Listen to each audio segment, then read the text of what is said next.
Saudara, informasi pertama, ratusan pengungsi etnis Rohingya yang kini berada di Kampung Ladong, Kecamatan Masjid Raya, Kabupaten Aceh Besar, rencananya akan dipindahkan dari tempat penampungan sementara tersebut.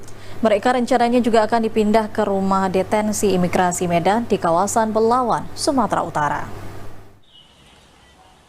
Rencana pemindahan seratusan lebih pengungsi Rohingya yang kini menempati UPTD Dinas Sosial Aceh dilakukan sesuai rekomendasi Kementerian Politik Hukum dan HAM belum lama ini.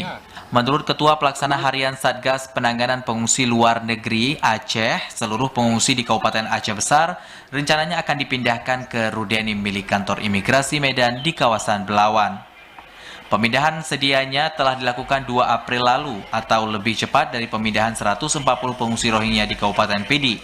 Namun wacana pemindahan tersebut batal karena alasan yang belum diketahui.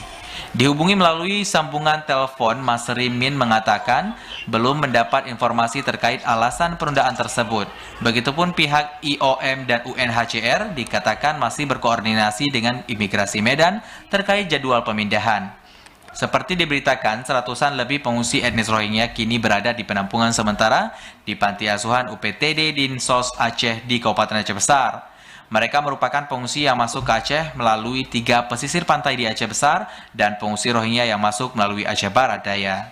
Dari Aceh Besar, Arman Konadi, TVRI melaporkan.